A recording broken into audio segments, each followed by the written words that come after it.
So India also move कर रहा है वो स्पेस में जहां पे नंबर 6 है इंडिया का ranking in terms of the top 14 countries जो साइबर पॉलिसीज ले रही हैं। तो इट्स वेरी वेरी इंपॉर्टेंट आज के डेट में एक साइबर पॉलिसी होना, not only for large organisations but small mid size organisations और इंडिविजुअल्स के लिए भी उतना ही महत्वपूर्ण है ये पॉलिसी लेना।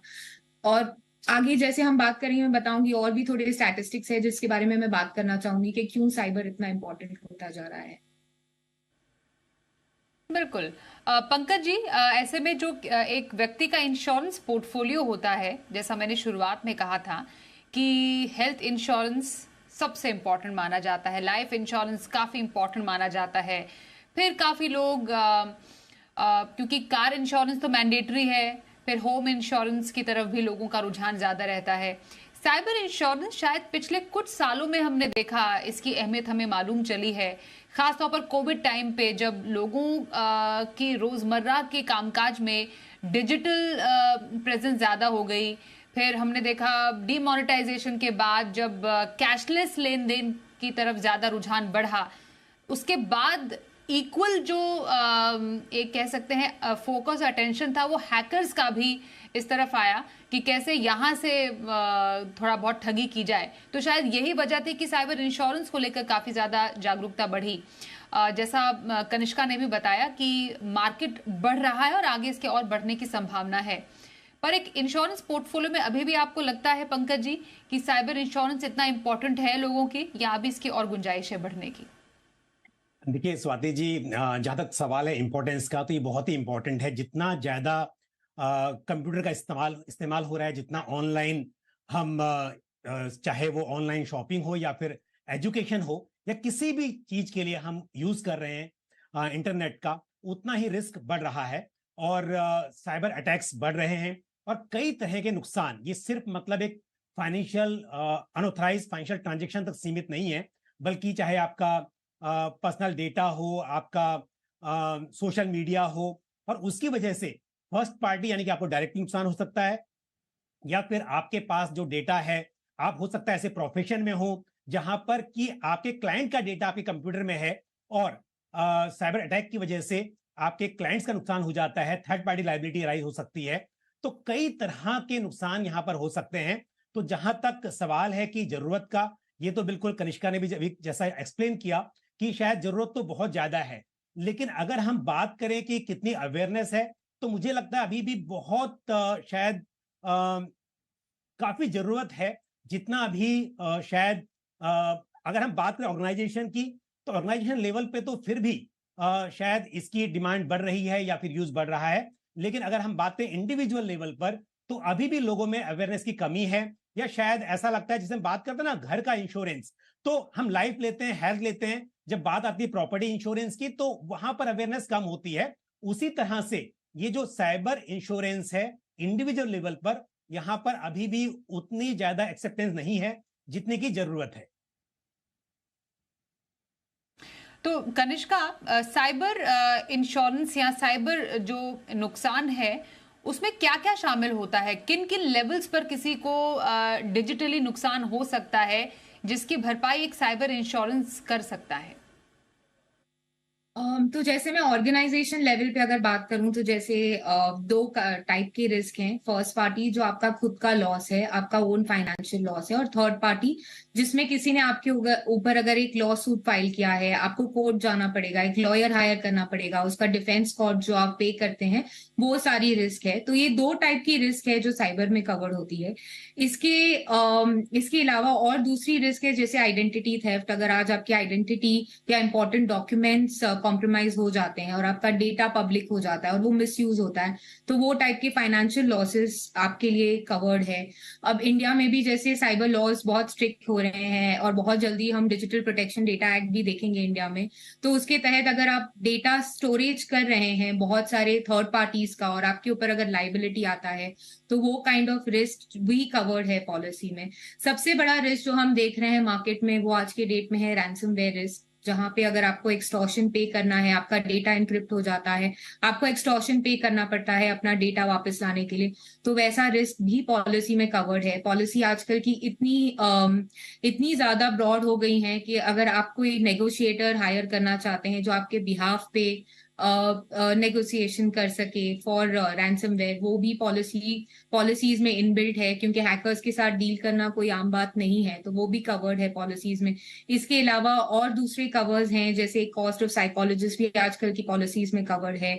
उसके अलावा और हमारे पास बिजनेस इंटरप्शन कवर है, अगर आपका business is not able to operate x number of days के लिए ड्यू टू साइबर अटैक, तो वो भी कवर्ड है पॉलिसी में।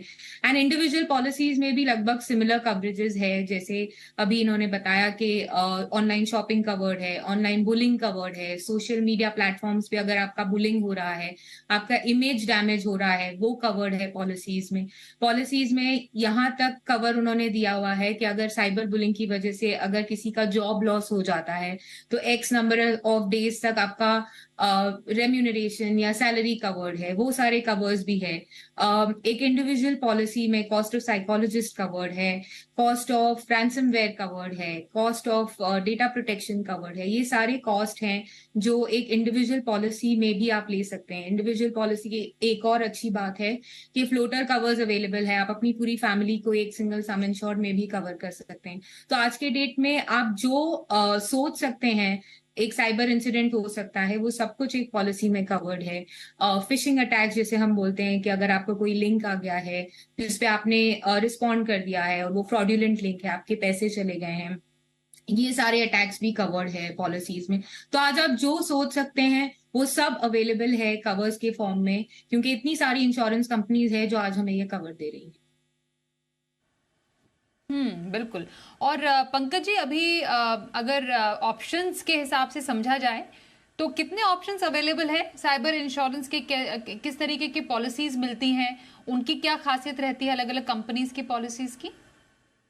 मोरलेस देखेंगे तो सभी इंश्योरेंस कंपनी इस तरह के सभी जो रिस्क हैं उन्हें कवर करती हैं। जैसे अभी कनिष्का ने भी बताया कि रिस्क आप कुछ भी सोच सकते हैं। आपका अगर साइबर अटैक होता है, चाहे वो रैंसम की डिमांड हो या फिर यहां तक कि अगर कोई आपकी रेपुटेशन इससे खराब हो रही है, हो सकता है इस तरह की कोई चीजें हो, तो उसका भी कंपनसेशन जो भी होगा या फिर लीगल लाइबिलिटी बनती है, वो सब कुछ कवर होता है। तो सभी पॉलिसीज मोर और लेस इस तरह की सभी चीजों को कवर करती हैं। हाँ, यहाँ पर हो सकता है कि थोड़ा सा प्रीमियम कम और ज्यादा हो सकता है, या फिर कुछ ऑप्शंस हो सकते हैं कि कौन से ऑप्शंस आपको लेने हैं। लेकिन बहुत सारी आज की डेट में ऑलमोस्ट सभी जनरल इंश्योरेंस कंपनीज ये पॉलिसी इशू करती हैं। और जिस तरह का भी रिस्क हो सकता है, चाहे वो अनऑथराइज्ड ट्रांजैक्शन की बात हो जिसकी वजह से रिस्क हो, या फिर आपकी रेपुटेशन का रिस्क हो, या फिर किसी की कोई कॉपीराइट वगैरह का कोई क्लेम आ जाए, यानी कि आपकी वजह से, आपके कंप्यूटर पे अटैक होने की वजह से कोई कॉपीराइट ब्रीच होता है, उस तरह की लायबिलिटी आ जाती है, तो वो सब भी रिस्क कवर हो सकते हैं। तो यानी कि आप यदि कंप्यूटर यूज कर रहे हैं और कंप्यूटर यूज करने से आपकी वजह से मतलब आप पर अटैक होता है कंप्यूटर पर, उसकी वजह से कोई भी फाइनेंशियल लॉस हो सकता है जिसके लिए कंपनसेशन की जरूरत है, वो इंश्योरेंस पॉलिसी में कवर हो सकता है। और कनिष्का, ऐसे कौन से अटैक्स हैं या ऐसे कौन से एक्सक्लूजन्स हैं जो कि साइबर इंश्योरेंस पॉलिसी में होते हैं? क्योंकि कल को अगर आप क्लेम करने जाएं और वहां पर अगर रिजेक्ट हो जाए तो वो किन वजहों से हो सकता है कि ये पर्टिकुलर चीज कवर्ड नहीं थी इसलिए? ऐसे स्टैंडर्ड एक्सक्लूजन्स है पॉलिसी में जो एक दूसरी लाइबिलिटी पॉलिसी में कवर होते हैं, तो वो ये पॉलिसी में नहीं आते हैं। जैसे वॉर कवर्ड नहीं है, टेररिज्म आज कवर हो रहा है थ्रू साइबर टेररिज्म, क्योंकि आज हम देख रहे हैं दैट साइबर टेररिज्म एक बड़ा रिस्क बनता जा रहा है। तो पहले एक्सक्लूजन था, अब टेररिज्म एक रिस्क कवर हो गया है जो पहले एक्सक्लूजन था।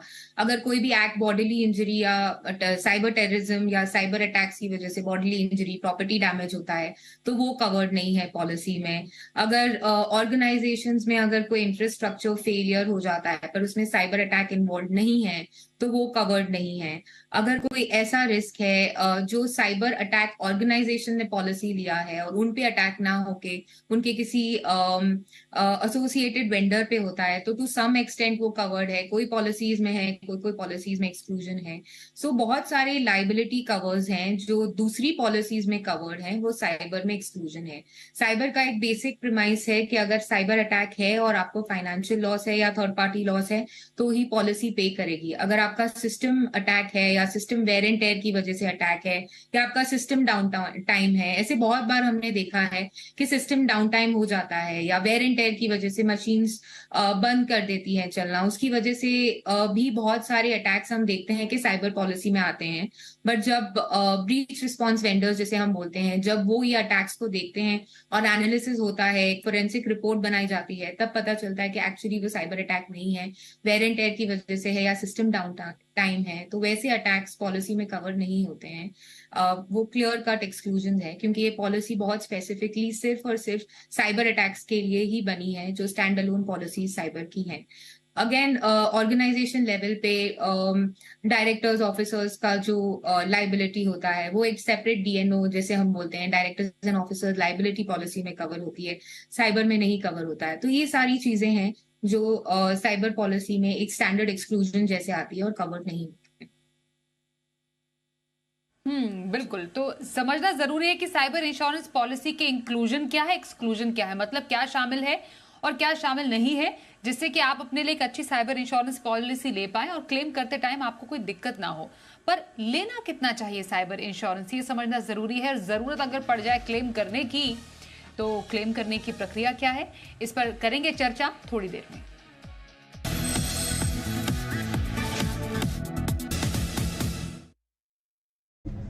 What happens? क्या आप शेयर बाजार में ट्रेडिंग करते हैं ना? तो रोज सुबह 7:30 बजे जी बिजनेस पर आपको वो सब कुछ मिलेगा जो ट्रेडर्स को हर रोज चाहिए। Cash, futures, options, index, technical picks, खबरों के दम पर शेयर, और इन्वेस्टर्स के लिए कुछ नहीं। अरे है ना, एक बेहतरीन इन्वेस्टमेंट पिक भी और शानदार फंडा पिक भी, यानी कि ट्रेडिंग का डेली डोज हर रोज सुबह 7:30 बजे लीजिए जी बिजनेस पर, सिर्फ ट्रेडर्स डायरी में। खबरों के तूफान से, सूचनाओं के भंवर से, बयानों के जंजाल से, अफवाहों के मायाजाल से, अब आपको निकालेगा जी बिजनेस और दिखाएगा इंडिया 360। सोमवार से शुक्रवार शाम 7:56 बजे जी बिजनेस पर।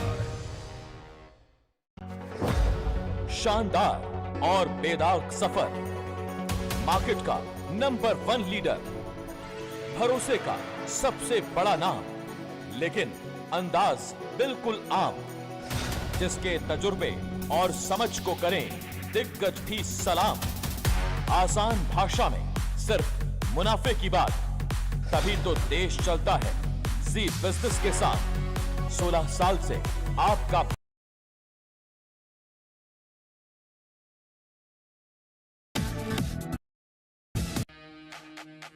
साइबर इंश्योरेंस की अहमियत आज हम समझ रहे हैं। हमारे साथ है पंकज मटपाल ऑप्टिमा मनी से और कनिष्का गडी आनंद राठी इंश्योरेंस ब्रोकर से। अब हर एक इंश्योरेंस की एक सीमा होती है, मतलब आपको कितना इंश्योरेंस लेना चाहिए, आपकी ज़रूरत के हिसाब से कितना इंश्योरेंस सही है। तो साइबर इंश्योरेंस में कितना, how much is too much जिसको कहा जाता है। तो पंकज जी, साइबर इंश्योरेंस आपको क्या लगता है कितना लेना चाहिए, क्योंकि जब बात आती है डिजिटल ट्रांजैक्शंस की या साइबर स्पेस में किसी तरीके के नुकसान की, तो उसकी कई बार कोई सीमा नहीं होती है। इसलिए कई बार ये समझना मुश्किल हो जाता है कि हमें कितना अपने आप को कवर्ड रखना है। पर अगर एक स्टैंडर्ड हम समझें कि इतना हमें कवर लेना चाहिए, तो क्या रहेगा? देखिए स्वाति जी, टू मच तो यहाँ पे कुछ भी नहीं होगा, लेकिन बस कम से कम कितना लेना चाहिए ये कई बातों के आधार पर आप तय कर सकते हैं। पहली बात तो ये है कि आपका प्रोफेशन किस टाइप का है, उस पर भी काफी हद तक डिपेंड करता है। क्योंकि अगर कोई साइबर अटैक होता है तो एक तो ये है कि आपके साथ मतलब अनऑथराइज ट्रांजेक्शन हो सकता है, आपकी आईडेंटिटी थेफ्ट हो सकती है। बट उसके अलावा ये भी है कि प्रोफेशनली आप दूसरे लोगों का डेटा भी अपने कंप्यूटर में स्टोर किया हुआ है आपने, तो वो भी रिस्क आपका बढ़ जाता है। दूसरी बात, आपकी रेपुटेशन, आप सेलिब्रिटी हैं या आप एक नॉर्मल पर्सन हैं, इस पर भी काफी हद तक डिपेंड करता है। क्योंकि यदि इस तरह का एक अटैक होता है तो उस केस में कितना नुकसान हो सकता है उसको लेकर भी आप ये तय कर सकते हैं। लेकिन मुझे लगता है कि आज की तारीख में यदि आपके पास क्रेडिट कार्ड है, आपके पास में बैंक अकाउंट में पैसे हैं और कुछ भी है, तो 10 लाख तो मेरे हिसाब से कम आपको लेना ही चाहिए यहाँ पर सम इंश्योर्ड। लेकिन यदि जैसा मैंने कहा कि आपका प्रोफेशन इस तरह का है कि जहां पर लायबिलिटी ज्यादा बन सकती है और डेटा ब्रीच होने की वजह से या किसी रैंसमवेयर के अटैक होने की वजह से आपको लगता है कि यहाँ पर नुकसान ज्यादा हो सकता है, या जैसा सोशल मीडिया में आप बहुत एक्टिव हैं और आपकी रेपुटेशन को काफी फर्क पड़ सकता है, सेलिब्रिटी स्टेटस है, तो उस हिसाब से फिर कोई लिमिट नहीं है, आप ये शायद करोड़ों में भी सम इंश्योर्ड तय कर सकते हैं। कनिष्का, तो ऐसे में किसी को जरूरत पड़ गई, उनके साथ कोई ऑनलाइन धोखाधड़ी हो गई है, तो साइबर इंश्योरेंस है उनके पास, तो क्लेम करने का प्रोसेस क्या रहता है, कितना आसान रहता है, किन डॉक्यूमेंट्स को ऐसे केसेस में दिखाना चाहिए, पहला स्टेप क्या होना चाहिए? क्योंकि ये एक फ्रॉड का मामला भी है जहां पर पैसों का इन्वॉल्वमेंट है, फाइनेंशियल फ्रॉड भी इसको कह सकते हैं। क्या इसमें हमें पुलिस के पास भी जाना चाहिए जिससे कि रिकवरी हो? तो पूरा प्रोसेस जरा समझाइए। तो स्टार्टिंग ऑर्गेनाइजेशन से अगर हम करें तो ऑर्गेनाइजेशन लेवल पे सबसे पहला स्टेप होता है आपकी पॉलिसी में एक डिटेल्ड ब्रीच रिस्पांस वेंडर जिसे हम कहते हैं के डिटेल्स होते हैं जो इंश्योरेंस कंपनी प्रोवाइड करती है। तो हमने नॉर्मली ऑर्गेनाइजेशंस में देखा है कि ब्रीचेस जो होते हैं वो काफी ऑड आवर्स पे होते हैं। जैसे ब्रीच हुआ है से फ्राइडे रात को से 3 बजे, तो कोई भी नहीं है जो इसे हैंडल कर सकता है और वो लॉस ज्यादा से ज्यादा बड़ा बन सकता है। तो ब्रीच रिस्पांस वेंडर के डिटेल्स होते हैं जहाँ पे उनका टोल फ्री नंबर होता है। फर्स्ट स्टेप है किसी भी ऑर्गेनाइजेशन के लिए उन्हें कॉन्टैक्ट करना, उन्हें डिटेल्स देना। जो इनिशियल स्टेप हम उसे बोलते हैं ट्रायाज, जो ब्रीच रिस्पांस वेंडर करता है, और वो जानने की कोशिश करते हैं कि क्यों आपको ये लॉस हुआ है। फोरेंसिक रिपोर्ट्स प्रिपेयर होती है, आप उन्हें डेटा देते हैं जिसके बेसिस पे उन्हें समझ में आता है कि एक साइबर अटैक है, और अगर साइबर अटैक है तो कहाँ से, उसका सोर्स क्या है, कैसे हुआ है वो। और उसके बाद पूरा प्रोसेस स्टार्ट होता है जहाँ पे साइमल्टेनियसली इंश्योरेंस कंपनी भी इन्वॉल्व होती है। इंश्योरेंस कंपनी अपने एंड से इन्वेस्टिगेटर्स भी लगाती है और एक सेट ऑफ डॉक्यूमेंट्स आपको दिए जाते हैं जो आपको सबमिट करने होते हैं। ये तीनों पार्टीज को आप जैसे अपने डॉक्यूमेंट सबमिट करते हैं, जैसे आपने कहा कि पुलिस, हाँ जी, एक पुलिस FIR भी बहुत जरूरी है इसमें। साइबर क्रिमिनल्स को पकड़वाने के लिए ऑब्वियसली हमें ये स्टेप उठाना पड़ता है। It's a very important document for getting a cyber claim process. तो ये डॉक्यूमेंट सारे हमें सबमिट करने पड़ते हैं इंश्योरेंस कंपनीज को, जिसके बेसिस पे एक प्रॉपर सर्वे रिपोर्ट बनता है, पूरा इन्वेस्टिगेशन होता है और उसके बेसिस पे ये क्लेम सेटलमेंट होता है। ऑन इंडिविजुअल बेसिस पे इंश्योरेंस कंपनीज अपना टोल फ्री नंबर देती हैं जिसपे उन्हें जाकर अपना क्लेम रजिस्टर करना होता है, सारी डिटेल्स देनी होती है। वो देने के बाद एक सेट ऑफ डॉक्यूमेंटेशन उनके पास आता है जो उन्हें सबमिट करना पड़ता है। यहाँ पे भी डिपेंडिंग कि कितना क्लेम अमाउंट है उसके बेसिस पे एक FIR आपको करना पड़ता है। और वो डॉक्यूमेंट सबमिशन के बाद इंश्योरेंस कंपनी उसे स्क्रूटिनी करती है कि क्लेम पॉलिसी के फ्रेमवर्क में बैठता है या नहीं। वो होने के बाद आपका क्लेम सेटल होता है। तो ये प्रोसेस है। प्रोसेस काफी सिंप्लीफाइड है ऑर्गेनाइजेशन लेवल पे और इंडिविजुअल लेवल पे भी। तो अगर आपको क्लेम करना है तो कोई दिक्कत नहीं आती है, क्योंकि जैसे मैंने कहा कि आज की पॉलिसीज काफी वाइड है और जो भी आप सोच सकते हो एज ए रिस्क हर एक पॉलिसी में कवर्ड है। और कनिष्का, साथ ही में रिजेक्ट कब हो सकता है क्लेम? जैसे मैंने आपको कहा, अगर क्लेम एक्सक्लूजन में आता है, जैसे सपोज अगर आज आपका सिस्टम पूरा बंद हो गया है, मे बी एक सिस्टम वेयर एंड टेयर की वजह से हुआ है, तो जब आप वो इनिशियल जैसे मैंने कहा ट्रायाज करते हैं, तब आपको पता चलता है कि क्लेम क्यों सेटल नहीं हो रहा है, क्योंकि वो एक साइबर अटैक नहीं था। ये रीजन होता है। मेजरली हमने बहुत सारे ऐसे इंसिडेंट्स देखे हैं जहां पे रिपोर्ट हो जाते हैं क्लेम्स या इंसिडेंट्स रिपोर्ट हो जाते हैं, पर वो साइबर पॉलिसी के तहत पे नहीं होते हैं क्योंकि वो एक साइबर अटैक नहीं होता। तो ये सिनेरियो सिनेरियो में भी हमें हेल्प चाहिए होता है फ्रॉम प्रोफेशनल्स जो हमें बता सकें कि एक्चुअल लॉस क्या है और कहाँ पे ये पेन पॉइंट एरिया है आपका जहाँ पे आपको लॉसेस फ्यूचर में आ सकते हैं, बट आज के डेट में वो साइबर अटैक नहीं हो सकता है। तो ये वन ऑफ द रीजंस जो मैंने देखा है वो ये है। और बहुत सारे इंडिविजुअल पॉलिसीज पे भी हमने ये देखा है कि बहुत सारे डिटेल्स क्लाइंट ने अपने एंड से दिए हैं। उन्होंने दे हैव मतलब आई अंडरस्टैंड कि एक ट्रैप में वो लोग पकड़े जा सकते हैं, बट बहुत सारा इन्फॉर्मेशन जैसे उन्होंने अपना सीवी भी खुद शेयर किया है, उन्होंने अपने क्रेडेंशियल्स खुद शेयर किए हैं। तो वो सिचुएशंस में कोई कोई पॉलिसीज आज की डेट में मार्केट में ऐसी हैं जो कवर आपको नहीं देती हैं। तो आपका कवर सिंस नहीं होता है, वो एक्सक्लूजन में फॉल होता है, इसीलिए आपका क्लेम पेबल नहीं होता। सो ये लार्जली ये 2 सिनेरियोज हमने देखे हैं जहां पे क्लेम्स रिजेक्ट होते हैं। जी पंकज जी, आखिरी सवाल आपसे होगा कि साइबर फ्रॉड से बचा कैसे जाए? मतलब कहते हैं ना, prevention is better than cure. तो पहले अगर प्रिवेंट ही करना है तो क्या सावधानी बरतनी चाहिए? क्योंकि डिजिटल एज है, ऑनलाइन खरीदारी का जमाना है। अब तो फेस्टिवल सीजन है और भी ऑनलाइन खरीदारी बढ़ जाएगी, लोगों का रुझान काफी ज्यादा बढ़ जाता है और कई बार ना चाहते हुए भी हम ऑनलाइन कुछ खरीद ही लेते हैं। और इस पूरे प्रोसेस में कई बार हमारे साथ कोई ना कोई ऐसा हादसा हो ही जाता है, ऑनलाइन हादसा। तो किन बातों का ख्याल रखना चाहिए? बिल्कुल, ये बहुत ही जरूरी है कि prevention is better than cure. और अगर आपके जो भी पासवर्ड्स हैं वो बहुत ही सिक्योर होने चाहिए। आप ऐसे पासवर्ड रखें कि जो कि इस तरह से हैक ना हो सके। और साथ ही आप अपने कंप्यूटर में जेन्युइन सॉफ्टवेयर यूज करें, एंटीवायरस यूज करें। कई बार ऐसा होता है कि जब आप इस तरह से जो जेन्युइन सॉफ्टवेयर नहीं है, आप क्रैक्स यूज कर रहे हैं, आप डाउनलोड कर रहे हैं, तो उसकी वजह से कई बार अटैक होने के चांसेस होते हैं। मालवेयर या स्पाईवेयर आपके कंप्यूटर में आ जाते हैं। ये सब बहुत जरूरी है। और पासवर्ड को टाइम टाइम पर चेंज करना, किसी के साथ शेयर नहीं करना।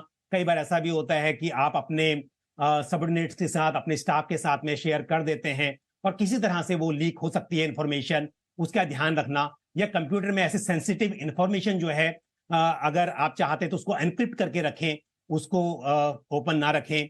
तो ये सब चीजों का ध्यान रखना चाहिए। और कई बार स्वाति, एक बात और ऐड करूंगा यहाँ पर कि जब हम बात करते हैं क्लेम रिजेक्शन की, कई बार ऐसा भी होता है जैसे हेल्थ इंश्योरेंस में होता है ना कि पहले से प्री एग्जिस्टिंग डिजीज है। यहाँ पर भी हो सकता है कि इवेंट बाद में अकर हुआ, यानी कि पॉलिसी लेने के बाद में वो इवेंट हुआ, वो अटैक हुआ, लेकिन पहले से ही आपके कंप्यूटर में इस तरह का वायरस या इस तरह का कोई मालवेयर ऑलरेडी पहले से इंस्टॉल हो चुका था। तो ये सब चीजें भी हो सकती हैं। तो इसके लिए आप ध्यान रखें कि टाइम टाइम पर आप अपने कंप्यूटर में उसको देखते रहें कि किस तरह के अटैक्स तो नहीं है। एंटीवायरस का यूज करें और जेन्युइन सॉफ्टवेयर यूज करें, ये बहुत ही जरूरी है। तो कुछ सावधानियां बरतने की जरूरत है अपने सिस्टम को लेकर, अपने ऑनलाइन ट्रांजैक्शंस को लेकर या ऑनलाइन शॉपिंग को लेकर। इसका ख्याल जरूर रखिएगा। और एक साइबर इंश्योरेंस पॉलिसी एक सुरक्षा चक्र है आपके ऑनलाइन लेन देन का, उसको भी आप ले सकते हैं, जिससे कि आपके लिए ये एक अच्छा इंश्योरेंस पोर्टफोलियो तैयार हो सकता है। बहुत धन्यवाद करेंगे पंकज जी और कनिष्क का हमारे साथ इस खास कार्यक्रम में शामिल होने के लिए। रुकेंगे एक ब्रेक के लिए, देखते रहिए जी बिजनेस।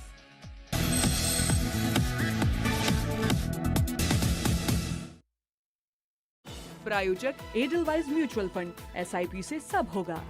क्या आप शेयर बाजार में ट्रेडिंग करते हैं ना? तो रोज सुबह 7:30 बजे जी बिजनेस पर आपको वो सब कुछ मिलेगा जो ट्रेडर्स को हर रोज चाहिए।